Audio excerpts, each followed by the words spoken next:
감사합니다. 그 조선시대 그 광해군 때 일입니다. 그 경상남도 그 하동 섬진강을 끼고 있는 하동군에 있었던 일인데요. 원래 그 하동군이 그 지리산을 끼고 있지 않습니까? 그 높은 산을 이렇게 이루는 지역인데, 그곳에 그 좁은 그 고갯길이 있었습니다. 그런데 신부를 태운 두 개의 가마가 이쪽에서 마주 오다가 좁은 길목에서 만나게 되어졌습니다. 부딪혀서 누군가를 하나를 비켜줘야 되는데 서로 양보하라고 난리를 쳤습니다. 물론 그 고개 아랫길은 아래쪽은 낭떠러지 길이기 때문에 떨어지면 사람이 죽습니다. 섬진강 그대로 빠져가는 거고요. 그런데 실제로 그 길이 서로 양보하면 이렇게 지나갈 수 있는, 좀 아슬아슬하지만 지나갈 수 있는 그런 충분한 길이었습니다. 근데 그 두 집안이 명문 집안이라는 것을 내세웠습니다. 성균관의 그 전당, 그 학문의 전당인 성균관의 그 대를 잇는 그 유림 가정이라고 그래가지고 굉장히 그 어떤 그 세도를 부리는 그런 가정이었습니다. 그래서 한쪽에서 누구든지 비끼는 쪽이 한쪽 가정에 굴복을 하는 일이다. 자존심의 문제가 걸려서 두 사람이 서로 양보할 수 있는 상황이 되어졌습니다. 그래서 그 자리를 지키기를 3일 동안 그렇게 지키고 있었어요. 그러다 보니까 동네에 소문이 나가지고 또 성균관의 어떤 그 학문의 계통에 또 주류가 또 있어요. 그래서 같은 어떤 그 요즘 말하면 같은 동문이라 그럴까? 또 그런 그 유생들이 모여서 한쪽 서로 이렇게 모여가지고 뭐라 그러나요? 무력 시위 같이 그렇게 서로 하고 있는 겁니다. 그러다 보니까 또 이쪽 신랑 쪽도 오고 이쪽 신랑 쪽 가족도 와가지고 양쪽이 사람들을 세례를 누리면서 서로 비끼라고 난리를 치고 있습니다. 근데 아무리 생각해도 이 문제가 해결되지 않았습니다. 그래서 어떻게 하면 두 가문의 그런 학문과 그리고 가문의 명예를 더럽히지 않고 이 사태를 잘 해결할 것인가 하고 그 해법을 찾다가 두 가문의 어른들이 서로 모여서 의논을 한 결과 지금 시집가기 위해서 가마 위에 태운 두 딸들을 자결을 하도록 강요를 하자, 이렇게 결정을 내렸습니다. 그래서 슬그머니 가마 속에다가 큰 돌덩이 하나를 집어넣어 줬어요. 밖에서 들려지는 소리와 그 다음에 이 돌덩이가 들어오는 것이 왜 가져왔는가를 알게 된 이 두 아가씨들이, 결혼하려고 지금 가마를 타고 간 아가씨들이 붉은 비단 치마에다가 그 돌을 감싸고 그리고 절벽에 두 사람이 뛰어내려 버립니다. 그러므로 이 문제가 일단락이 되고, 그래서 가마 행렬이 서로 진행하지 못하고 왔던 길을 다시 빈 가마 돌고 돌아가서 문제가 해결되었다 하는 내용이 웃지 못할 조선시대에 있었던 그런 이야기입니다. 그래서 지금도 그 길을 가마고개 길이라 이렇게 표현한다고 해요. 한 가문의 혹은 자기 집의 어떤 명분, 가문의 어떤 이런 일들을 위해서 한 사람의 생명을 그냥 우습지 않게 여기는 그런 시대가 우리 민족이 살았던 조선시대에 있었던 일이라 이렇게 생각할 때 참 부끄럽다는 생각이 듭니다. 제가 이 초대에 이런 얘기를 꺼낸 것은 우리가 지난 한 해를 생각해 보면 참 감사한 일도 많았겠지만 또 힘들었을 부분도 많이 있다고 생각을 해요. 어떤 분들은 너무 힘들고 어려워서 2016년 지나갔지만 2010년도 한 해가 빨리 지나고 새해가 왔으면 좋겠다, 그런 기다림 속에 살아올 정도로 힘들었던 분도 있을 거고, 어떤 사람은 한 해가 너무 호황이어서 작년만 같아여라, 그런 마음을 가지고 새해를 지금 맞고 계신 분도 있을지 모르겠습니다. 그러나 어떤 환경이든지 우리는 지금 지난 해에만 매여 있어서는 안 될 것이고 미래를 바라보는 2017년에 관한 어떤 마음이 우리에게 새롭게 필요하지 않나 하는 생각을 가져봅니다. 자, 그렇게 하기 위해서 우선 우리가 개인적으로 과거에 청산해야 할 것이 있다 하는 것입니다. 사탄마다 벗어버리고 싶고 얽매여 있는 것들이 많습니다.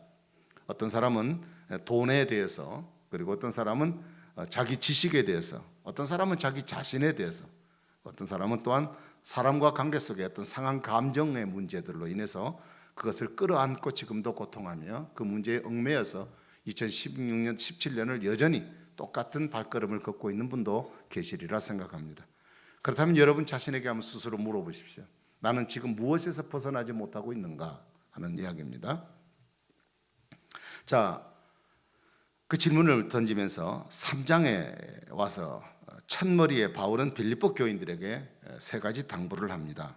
1절 말씀을 보시면요, 오늘 읽지 않았습니다만 3장 1절에 넘어가서 1절을 보시면 이런 말씀이 있습니다. 끝으로 나의 형제들아, 주 안에서 기뻐하라. 너희에게 같은 말을 쓴 것이 내게는 수고로움이 없고 너희에게는 안전하니라. 주 안에서 기뻐하라, 이렇게 강하게 지금 강조를 하고 있습니다. 그 다음에 2절에 넘어가서 개들을 삼가고 행악하는 자들을 삼가고 그 다음에 몸을 상해하는 자들을 삼가라. 여기서 말하는 이 개라고 하는 것은 집에서 키우는 강아지를 얘기하고 있는 게 아닙니다. 이거는 이방인과 같이 세속적 문화를 사랑하고 음란하고 음탕한 죄를 사랑하는 옛사람의 모습을 지금 얘기하고 있습니다. 성도는 이 짐승 같은 세속적인 삶을 사는 사람들의 모습을 본받아서는 안 된다 하는 의미입니다. 그 다음에 세 번째로는 하나님의 3절에 보면 하나님의 성령으로 봉사하며 그리스도 예수로 자랑하고 육체를 신뢰하지 아니하는 우리가 곧 할례파다. 누가 하나님의 자녀인가에 대한 사실을 분명하게 밝히면서 빌립보 교인들에게 격려를 하고 있습니다. 자, 이렇게 말씀을 하고 난 이후에 이어서 자신의 이야기를 마치 간증하는 자처럼 써내려가다가 갑자기 13절에 와가지고 이런 말을 합니다. 우리 13절을 같이 한번 읽어보겠습니다. 시작. 형제들아, 나는 아직 내가 잡은 줄로 여기지 아니하고 오직 한 일, 즉 뒤에 있는 것은 잊어버리고 앞에 있는 것을 잡으려고. 아멘. 그 보면 오직 한 일, 한 가지 일, 한 가지 일. 그 일이 뭐냐? 즉 뒤에 있는 일, 이렇게 나오고 있습니다. 그러면 한 가지 일, 뒤에 있는 일이라는 게 뭐냐? 그건 구체적인 내용은 뒤에 말씀드리겠지만 바울의 삶을 앞으로 나가지 못하게 발목을 잡고 그 인생의 삶 속에 태클을 거는 어떤 문제가 그 속에 있다 하는 이야기입니다. 그러면 그에게 도대체 어떤 일이기에 그는 그 일을 벗어나고 싶어하고 아직도 그가 그 문제에 사로잡혀서 그리스도를 모시고 살아가는 그 충만한 삶 속에 그 발걸음을 딛지 못하게 만드는 문제가 되어졌을까? 아무래도 이 문제를 살펴보니까 바울에겐 좋은 일은 아닌 것 같아요. 그래서 그 한 일이 무엇인가를 설명을 드리려고 하면 조금 제가 배경적 설명으로 사도행전 12장의 사건을 돌아가 설명을 잠깐 드리겠습니다. 거기에 보면 처음 바울이 그 예루살렘 교회에 바울이 들어와서 신앙생활하도록 도와주는 사람이 바나바라는 사람이 나옵니다. 바울이 원래 교회를 핍박했던 사람이잖아요. 예수 믿는 사람을 체포해서 그 다음에 그 공권력에서 체포해가지고 그리고 법에 넘겨서 유죄 판결을 받고 사형시키고 한 일들을 담당했던 사람이 이 바울이란 사람이에요. 원래 예수 믿기 전에. 그런데 그 갑자기 다메섹 도상에서 길을 가다가 체포하러 영장을 가지고 사람을 잡으러 가다, 기독교인들을 잡으러 가다 갑자기 하늘에서 쏟아지는 빛을 받고 거기서 하나님의 음성을 듣고 그리스도를 발견해요. 그러고 난 뒤에 그가 예수를 믿게 되어졌는데 교회를 가려고 하니까 예루살렘 교회가 그를 받아들이지 않는 거예요. 왜냐? 엊그저께만 해도 기독교인들을 핍박했던 사람이니까 혹시 위장해서 와가지고 우리 교인들을 다 잡아가려고 오는 거 아닌가 해서 사람들이 의심의 눈길로 그를 받아들이지 않는 거예요. 그러니까 예수를 믿고 싶어도 믿지 못해요. 요즘같이 교회가 많으면 뭐 성민교회 안 받으면 뭐 다른 교회를 가면 되지 이러지만 그 당시엔 교회가 예루살렘 교회 하나였습니다. 그래서 이 중간에 역할을 해줬던 사람이 누구냐? 바나바라는 사람이에요. 그래서 예루살렘 교회에게 잘 설명을 하고 그래서 이 사람을 꼭 받아줘야 된다 해서 그 교회에 들어와서 신앙생활을 하도록 이끌어줬던 사람이 바로 바나바라는 사람이에요. 근데 이후에 이제 이 바나바가 안디옥이라는 이방인 교회로 파송을 합니다. 그때 이 바나바는 다시 바울을 이 안디옥 교회로 데려와서 자기가 하는 교회 일을 같이 하도록 돕게 만듭니다. 근데 안디옥 교회는 이방인들이 모인 교회이기 때문에 이게 바울의 입장에서는 그 신앙생활하기에 다시 말하면 바울에 대한 선입견을 갖고 있는 것을 벗어버리기에 충분한 환경이 되어 있는 조건이 바로 그 교회였습니다. 자, 그런데 그 이후에 이제 그 안디옥 교회에서 열심히 봉사를 하고 신앙생활 하다가 바울과 바나바가 초대 선교사로 파송이 되어집니다. 그때 같이 데리고 갔던 사람이 마가라는 청년이 나옵니다. 마가는 이 안디옥 교회 귀 부인으로, 마리아라는 사람 이름을 가진 귀 부인으로 그의 자녀였던 사람입니다. 그래서 교회에 영향력을 많이 미쳤던 집안이고, 이 청년도 신앙이 있는 청년이었기 때문에 1차 전도 여행을 바나바와 바울이 파송을 받으면서 같이 이 사람을 데려가게 된 겁니다. 그래서 세 사람이 전도팀이 돼가지고 1차 전도 여행을 합니다. 근데 전도를 선교를 하고 다니는 도중에 마가가 갑자기 제멋대로 결정을 해서 이 선교팀에서 이탈해가지고 집으로 돌아와 버려요. 아직도 신앙이 어린 청년이기 때문에 열정은 있어도 자기에게 주어진 환경과 어려움을 극복해 나갈 만한 능력이 없기 때문에 그 젊음의 그 흥미거리에다 관심을 두어서 결국 선교팀에서 열애가 되어져 버려요. 그것 때문에 선교팀이 어떤 계획을 세웠던 일이 큰 차질이 빚어지게 됩니다. 그것 때문에 너무 속이 상했던 바울은 이 마가애가 바울의 눈에 눈밖에 난 사람이 되어버렸어요. 자, 그렇게 이제 되다가 15장에 와가지고, 사도행전 15장에 와가지고 2차 전도 여행을 계획하던 중에 또 바울과 바나바가 가게 되는데, 바나바가 또 생질이에요. 사촌 조카예요. 그래서 갈 때 마가를 또 데리고 가겠다는 거예요. 그러니까 한번 연금을 받던 이 바울은 이 사람 데려갔다 우리 다 판 깨진다. 그러니까 못 데려간다. 바나바는 그래도 데려가야 된다. 사람이 실수가 있는 거지. 한 번 했다고 해서 꼭 또 실수란 법이 있냐? 이거는 한 번에 두 번의 문제가 아니다. 이거는 절대 안 된다. 그래가지고 두 사람의 사이에 분쟁이 생겨요. 그렇게 가깝고 서로 영적인 아버지와 역할을 했던 이 바나바와 바울이 서로 그것이 언쟁이 붙어가지고 둘이 나풀해져서 이렇게 갈라서 버려요. 그래서 2차 전도 여행을 갈 때는 두 사람이 한 팀이 되지 못하고 이 바나바는 마가라는 청년을 데리고 구브로라는 섬으로 선교를 가게 되고, 그리고 바울은 실라라는 사람을 데리고 수리아와 길리기아라는 곳으로 선교 여행을 떠나게 됩니다. 여러분, 바울과 바나바, 마가 이 세 사람은 눈에 보이지 않지만 어딘지 풀릴 수 없는 삼각관계를 이루고 있는 그런 문제가 이 세 사람 사이에 일어나게 된 겁니다. 자, 바울이 그토록 잊으려고 했고 내가 벗어버리겠다고 말한 문제, 한 일, 뒤에 있는 일이 도대체 뭐냐? 바로 이 사적인 감정이었습니다. 우리가 볼 때는 별것도 아니에요. 그냥 덮어버리고 지나가고 모른 척하면 될 일입니다. 그러나 이 문제는 사람의 문제가 아니라 하나님 성령을 모시고 살아가는 그리스도인으로서 내 가슴 속에 상처를 안고 상대에 대한 불만과 어떤 아픔을 가지고 그것을 아는 채 그대로 이 문제를 갈 수는 없었다는 얘기예요. 그래서 이 바울은 과거의 잘못된 감정에 사로잡혀서 이 일을 그르치지 않기 위해서 이 청산을 하겠다 하는 마음을 가지고 이 일들을 진행하게 된 겁니다. 자, 우리 한 해를 시작하는 우리는 자신과 다른 사람을 포함해서 우리 속에 가라앉아 있는 이런 사적인 감정, 그리고 지난 한 해 동안 우리 관계 속에서 서로의 불편한 관계를 우리가 풀어놓지 않으면 2017년도는 우리에게 발목 잡히는 한 해가 될 수 있다 하는 생각을 우리가 가져볼 수 있는 것입니다. 자, 그러면 바울이 그처럼 벗어나고 싶어하는 그를 올가매었던 사적인 감정이 오늘 3장에서 두 가지로 나타나 있습니다. 하나는 4절부터 6절입니다. 죄송하지만 우리 같이 한번 읽어보도록 하겠습니다. 4절부터 6절입니다. 3장 4절부터 6절입니다. 시작. 그러나 나도 너희를 육체를 신뢰할 만하며 만일 누구든지 다른 이가 육체를 신뢰할 만한 것이 있는 줄로 생각하면 나는 더욱 그러하니 나는 8일 만에 할례를 받고 이스라엘 족속이요 베냐민 지파요 히브리인 중에 히브리인이요 율법으로는 바리새인이요 열심으로는 교회를 핍박하고 율법의 의로는 흠이 없는 자다. 네. 사람이 완벽하다고 얘기할 때는 완벽한 것은 자기 나름의 기준이 있습니다. 그러니까 상대적인 완벽이 아니라 주관적 완벽이죠. 자기 나름의 완벽이 있습니다. 그런데 이 바울의 경우를 보니까 딱 다 설명드릴 수 없습니다만은 그 7절부터 보면 5절부터 보면 나는 8일 만에 할례를 받고 이스라엘 사람들을 유대인으로서 할례 받는 것은 가장 중요한 일이죠. 그 다음에 이스라엘 족속 가운데 베냐민 지파요, 그 다음에 히브리인 중에 히브리인, 가장 예수를 잘 믿는 히브리인 중에 히브리인이요, 그 다음에 율법으로는 바리새인이다. 바리새인이다. 그 다음에 그가 얼마나 율법적으로 훌륭했던 사람이냐, 교회를 핍박하는 것, 그것은 당시 율법적인 차원에서 볼 때 기독교 교회는 이단이었습니다.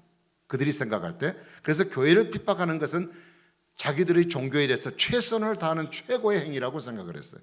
그래서 내가 율법적으로 볼 때 흠이 없다, 자기들이 정해놓은 율법 의미에서 볼 때 바울 자신은 나는 그 당시에 흠이 없었던 자라고 얘기했어요. 여러분, 이게 무슨 의미겠습니까? 영어로 표현하면 엘리트 감정입니다. 자기의 최고 학벌을 가진 자, 로얄 패밀리, 어떤 특권층의 어떤 가문처럼 여겼습니다. 사실 지금 바울이 여기서 표현하고 있는 이런 내용들은요, 그 당시에 모든 사람들이 꿈꾸는 엘리트 코스예요. 모든 것을 갖춘 것, 어디나도 흠잡을 데 없고 누구 어느 사람들에게나 존경받을 수 있는 조건들을 다 갖추고 있어요. 그래서 바울은 이런 부분에 대해서, 이건 예수 믿고 난 이후에 지금 얘기지만 예수 믿기 전에는 나만큼 잘난 사람이 있으면 나와봐, 이렇게 생각하고 산 사람이에요. 인생을 살아가는 날 동안 사람이 자기 잘난 맛으로 살겠지만, 그러나 우리는 나 혼자만의 삶을 사는 게 아니라 똑같은 여건 속에 사는 사람들이 아니라 다 상대적으로 관계를 갖고 사는 사람이기 때문에 내가 나의 잘난 맛 가지고 인생을 내 맛대로, 내 마음대로, 내 생각이 옳다고 생각하는 대로 판단하고 그렇게 인생을 산다고 한다면 그것은 올바른 관계적 삶에 이루어질 수가 없습니다. 이런 생각은 어떻게 생각하면 하나님 앞에서 교만한 자입니다. 하나님의 일을 하나님의 능력과 그 힘으로 하려는 생각이 아니라 내게 주은, 내가 가지고 있는, 남이 갖고 있지 못하는 어떤 특권한 이런 문제들을 가지고 이 능력으로 내가 무슨 일을 해보겠다고 생각하는 사람들이에요. 내가 아니면 안 된다, 이런 생각들. 예수를 온전히 쫓는 일에 이런 엘리트 감정, 이 교만한 생각들은 예수님을 쫓는 일에 발목을 잡는 역할을 한다는 것을 우리가 알아야 돼요. 그 다음에 두 번째가 뭐냐, 13절에 보면 형제들아, 나는 아직 내가 잡은 줄로 여기지 아니하고 오직 한 일즉 뒤에 있는 것은 잊어버리고 앞에 있는 것을 잡으려고 그랬어요. 지금 바나바와 바울은 지금 의견 충돌로 인해서 오랜 기간 동안 불편한 감정을 가졌어요. 서로 얼굴을 맛볼 수가 없어요. 서로 열받아 있습니다. 소위 말하면 두 번째 바울이 갖고 있던 감정은 불편한 감정이에요. 이 감정이 신앙생활을 절뚝거리게 만들었습니다. 예수님을 온전히 따르지 못하게 만들었습니다. 사실 바울은 바나바를 그렇게 대하면 안 되는 사람이에요. 자기가 그리스도를 믿고 하나님의 부름받고 나왔지만, 그러나 인간적으로 생각하면 오늘날까지 자기가 클 때까지, 지금 이 순간까지 바나바의 협력과 도움이 없었다면 그런 될 수 없었어요. 그래서 바울의 은혜를 평생에도 잊어버리면 안 돼요. 그런데 자기가 생각하는 자기 나름의 어떤 열정, 바울의 어떤 개인적인 생각이 틀이 틀렸다 그래가지고 그를 안면몰수해버리고 그를 등 돌려버리고 얼굴을 붉히고 지날 수 있었다는 것, 바울이라는 사람의 입장에서 생각할 때 이게 도대체 이해가 되지 않는다. 어떻게 그렇게 영적인 세밀한 부분을 갖고 있는, 영적으로 민감한 사람이 어떻게 그런 불편한 감정을 가지고 주의 일을 할 수 있을까? 그래서 그는 그 문제 때문에 고민하고 살아왔어요. 그래서 이 문제를 해결하지 않고서는 도저히 내가 주님을 온전히 따를 수 없다고 생각했기 때문에 그는 이 문제를 버린다라고 오늘 본문은 말하고 있어요.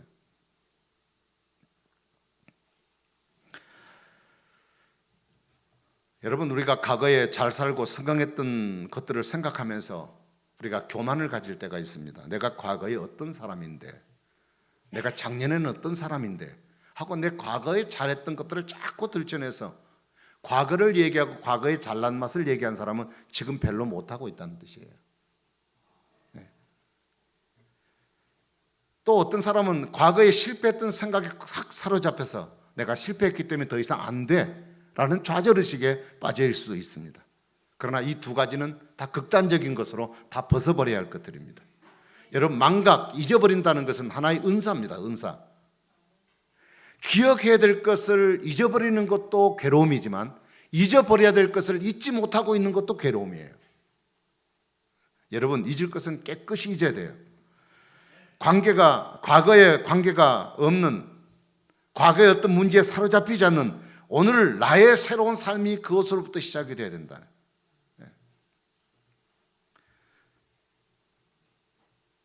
여러분, 과거를 생각하면서 과거의 지배를 당하는 사람은 2017년도에 새해를 맞았을지라도 2016년도 과거를 살고 있는 사람이지 결코 새날로 주신 축복의 날을 새날로 살고 있지 못한 사람입니다.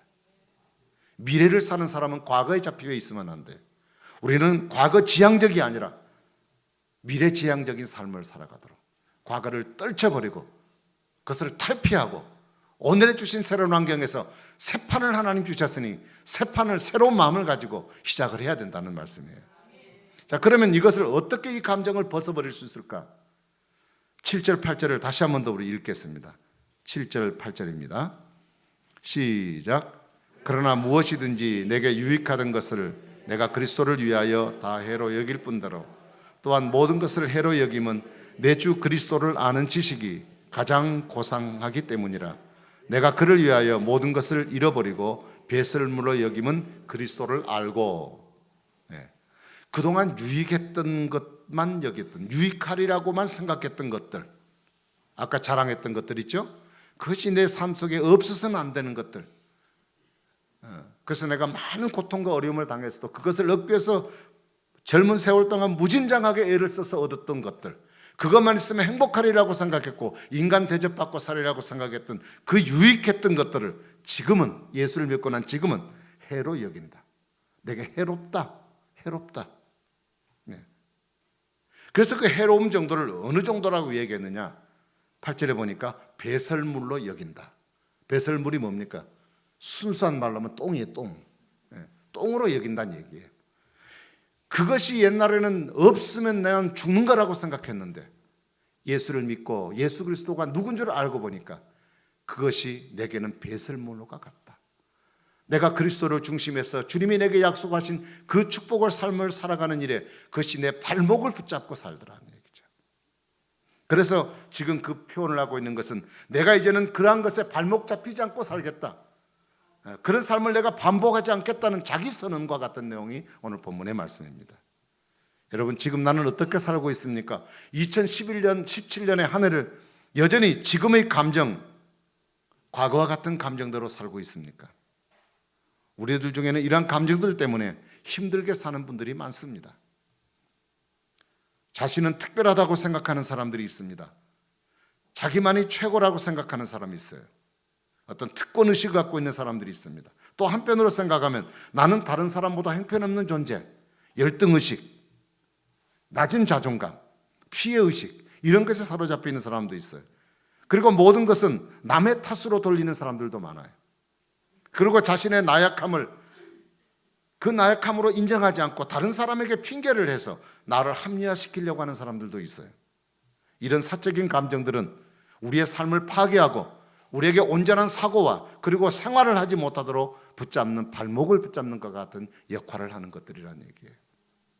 여러분, 이런 감정에 우리가 사로잡혀서는 안 돼요.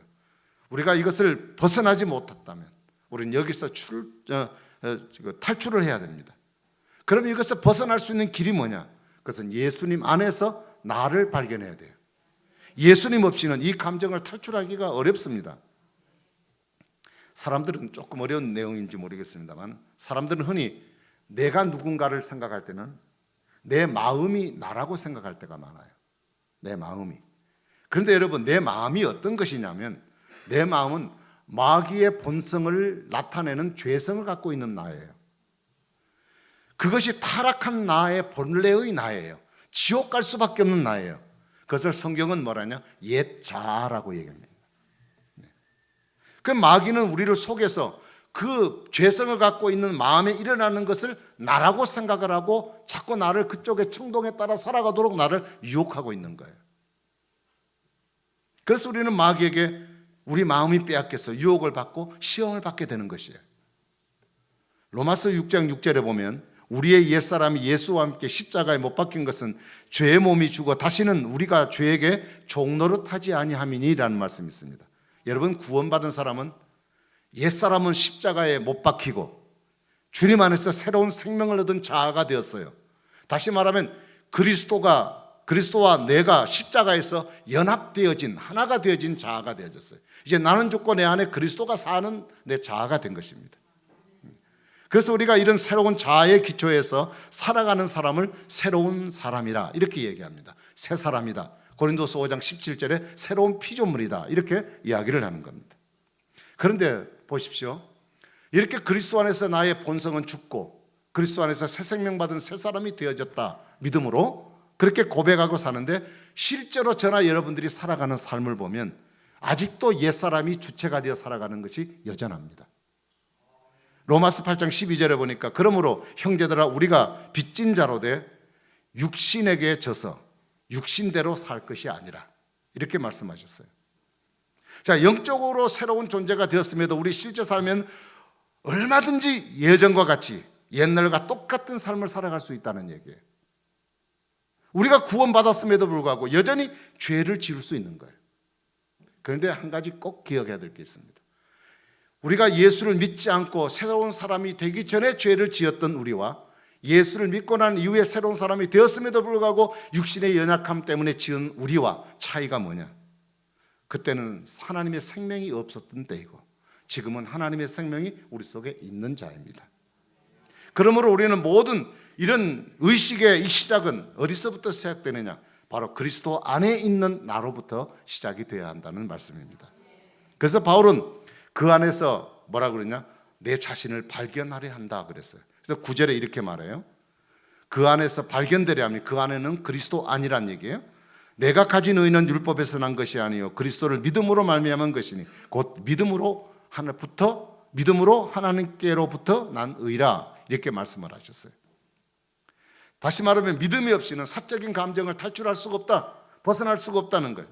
그래서 바울은 그리스도를 믿음으로 내가 누군지를 발견하고 그리고 믿음으로 내 뒤에 있는 감정을 벗어버리고 그리고 잘못된 모든 감정에서 벗어나게 될 때 그때 비로소 그리스도가, 예수가 우리에게 보이기 시작한다는 말이에요. 여러분, 우리 속에 있는 잘못된 감정을 떨쳐버리기를 바랍니다. 그것이 무엇이든지 배설물처럼 여기기를 바랍니다. 우리의 알량한 조그마한 자존심 하나에 붙들려서 내 인생을 살아가는 사람들이 있어요. 그거 하나에 매여가지고 내가 펼쳐야 될 꿈들을 펼치지 못하고 그것에 사로잡혀서 일생을 구습을 쫓아가는 사람으로 살아갈 수 있다는 얘기예요. 여러분, 버린다는 의미가 무슨 얘기냐면 이렇게 좀 설명을 드리면 좀 이해가 될지 모르겠어요. 두 사람 관계였던 좀 이렇게 살다 보면 이렇게 좀 안 좋은 관계도 생기잖아요. 그래서 좀 얼굴도 붉히고 좀 이렇게 생겨요. 이런 경우 생길 때 상대방이 그 문제나 나에 대해서 어떻게 생각하든지 상관할 것 없어요. 그 사람은 여전히 나를 미워하고 나에 대해서 안 좋은 감정을 갖고 있다고 할지라도 상관없어요. 내가 하나님 안에서 이것이 잘못되었다고 깨닫는 순간 그 사람의 반응과 상관할 것 없이 내가 가서 그 사람에게 용서를 구함으로 나 자신은 거기에 매이면서 풀어놔줘야 된다. 그 사람이 나에 대해서 안 해준다 그래가지고 나도 꽁 하고 있으면 되지 않는다는 얘기예요. 그 사람은 그렇게 잡혀 있어도 상관없어요. 내가 그것을 뒤늦게 알고 잘못했으면 그 문제에 대해서 그 사람에게 용서를 구하고 나는 더 이상 여기에 묶음에서 난 자유하겠다. 그래서 그것을 풀어버려야 된다는 얘기예요. 자, 그렇게 하면 주님이 뭐라고 하시느냐? 14절에 보니까 표대를 향해 그리스도 예수 안에서 하나님 위에서 부르신 부름의 상을 위하여 달려가노라. 이 사적인 감정을 버릴 때 주님이 상급을 주시는데 내세와 현세에 대한 축복을 약속하십니다. 현세는 뭐냐? 그 일을 통해서 기쁨과 평안이 찾아와요. 그리고 내세는 영광의 면류관으로 약속하신다고 말씀하셨습니다. 말씀을 맡겠습니다. 한 해를 살면서 끝없이 우리의 발목을 붙잡고 있는 것, 바로 죄의식입니다. 그리스도 안에서 우리는 죄 용서를 받았어요. 우리가 죄를 지어도 하나님께 회개하면 얼마든지 주님은 용서하십니다. 그런데 우리는 죄를 지은, 잘못을 하고 실수를 하고 모든 관계 속에 잘못된 것에 대한 죄의식을 가득히 안고 삽니다. 여러분, 이 죄의식은 하나님의 은혜의 축복의 통로를 가로막는 역할을 하는 거예요. 이미 그리스도의 십자가를 통해 다 해결되진 문제를 나는 것을 내가 끌어안고 오늘도 죄의식 속에 살아가는 것, 하나님의 자녀답게 살지 못하는 것이고 주님께 떳떳이 나아가지 못하게 만드는 것이고 하나님의 축복의 통로를 가로막는 것입니다. 여러분, 용서를 실천하시고 찝찝한 감정을 버리시기를 바랍니다. 어떤 사람은 잘못을 하고도 죄의식이 없는 사람이 있어요. 전혀 없는 사람이 있습니다. 이것은 더 큰 문제라고 생각을 합니다. 자, 그렇기 때문에 여러분, 우리가 잘못하고 또 하나님 앞에 이것이 묶여있는 부분이라고 생각한다면 그것이 어느 것이든 간에 여러분 삶 가운데 우리는 죄인이기 때문에 그 종류가 말할 수 없이 많아요.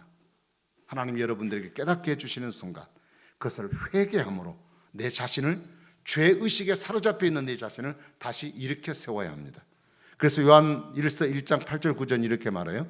만일 우리가 죄가 없다고 하면 스스로 속이고 또 진리가 우리 속에 있지 않냐는 것이요, 만일 우리가 우리 죄를 자백하면 그는 미쁘시고 의로우사 우리 죄를 사하시며 모든 불의에서 우리를 깨끗하게 하실 것이다 라고 말씀하셨습니다. 우리가 깨끗해서 용서받는 게 아니에요. 내가 원래 착한 사람이기 때문에 하나님 나를 용서하신 것이 아니에요. 예수님께서 용서하셨기 때문에 우리는 깨끗한 자처럼 살 수 있게 된 것입니다. 그러므로 여러분, 우리의 사로잡혀 있는 잘못된 감정에서 우리가 벗어나서 우리 하나님 앞에 그것을 회개하고 주님께 기도함으로 2017년 하나님이 나를 향한 축복의 이 통로를 가로막지 않도록 묵은 것에서부터 자유함을 얻어 새 마음, 새 뜻을 가지고 오늘도 주님 앞에 서셔서 복된 한 해가 되시기를 주님의 이름으로 축복합니다. 기도하겠습니다. 우리 같이 한번 잠시 한 30초 동안만 이 말씀을 생각하면서 기도하십시다. 저나 여러분들에게 오늘 바울이 갖고 있었던 엘리트 감정, 이렇게 불편한 감정 혹은 이러한 것들이 여러분들이 하나님을 믿고 신앙생활하고 주님 바라보고 살아가는 일에 가로막고 발목을 붙잡는 일은 없는지, 어떤 문제 때문에 여러분 죄의식에 사로잡혀서 내가 주님께 떳떳이 나가지 못하는 그 문제 때문에 내가 신앙생활에 자꾸 주눅들고 나로 하여금 더 이상 진전하지 못하도록 만드는 어떤 문제가 있다면 이 시간 그리스도의 십자가 앞에 내려놓으시고 그리스도 앞에 용서를 구하십시오.